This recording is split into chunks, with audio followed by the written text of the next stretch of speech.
Audible presents this Brilliance audio production of Double Take by Catherine Coulter. To my beautiful sister Diane and her new husband, Larry Horton, I wish you both overflowing happiness. Catherine. Chapter 1. San Francisco, Thursday night. Julia was whistling. She was happy, she realized, actually happy, for the first time in what seemed like forever. The cops had finally given up. The media had gone on to new, more titillating stories to keep their ratings up, and the soulless paparazzi who lurked behind bushes, cars, and trees, one of them even crouched down behind a garbage can, trying to catch her, what, meeting a lover so they could make a buck selling a photo to the National Enquirer? Or maybe writing a murder confession on a tree trunk? They'd moved on after 6 endless months, focusing their stalking cameras back on movie stars and entertainers who were a lot more interesting than she was. Fact was, it was her husband, Dr. August Ransom, who'd been the magnet for the media, not she. She'd been only a temporary diversion, just the Black Widow who'd probably gotten away with murdering a very famous man and medium, a man who spoke to dead people. Free. At last I'm free. She didn't know how far she'd walked from her home in Pacific Heights, but now she found herself strolling down Pier 39 on the bay, that purest of tourist attractions, with its shops and clever white-faced mimes and resident seals, all just spitting distance from Fisherman's Wharf. She'd stopped at the To Die For fudge store and now stood by the railing at the western side of Pier 39, chewing slowly on her precious piece of walnut fudge, watching the dozens of obese seals stretched out on flat wooden barges beside the pier. She heard the sounds of people talking around her, laughing, joking around, arguing, parents threatening or bribing their kids, all of it sounding so normal. It felt wonderful.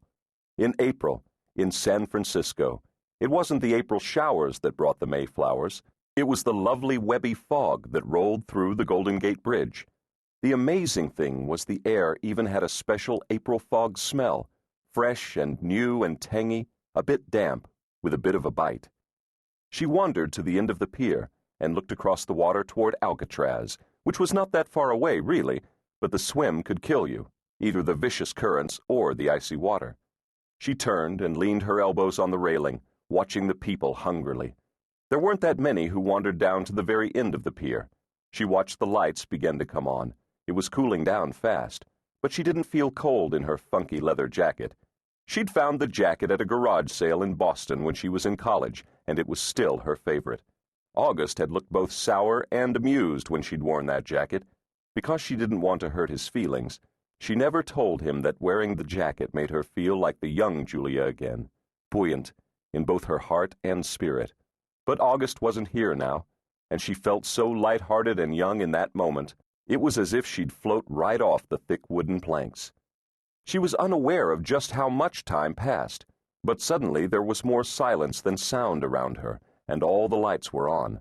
The few tourists who hadn't returned to their hotels for the night had entered one of the half-dozen nearby restaurants for dinner. She looked down at her watch, nearly 7:30.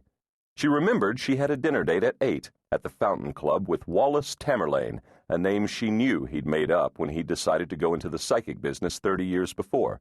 He'd been a longtime friend of August's, had told her countless times since her husband's death that August had been welcomed into the bliss, that August actually didn't know who'd murdered him, nor did he particularly care. He was now happy, and he would always look out for her. Julia had accepted his words. After all, Wallace was August's friend, as legitimate as her husband.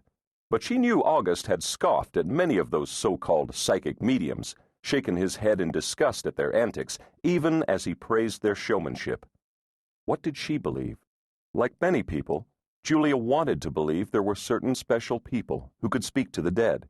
She believed to her soul that August was one of them, but there were very few like him.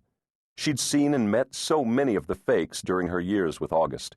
Even though she'd said nothing, it seemed to her that, according to them, any loved ones who died, no matter the circumstances of their passing, were always blissfully happy in the afterlife, always content and at peace, even reunited with their long-dead pets.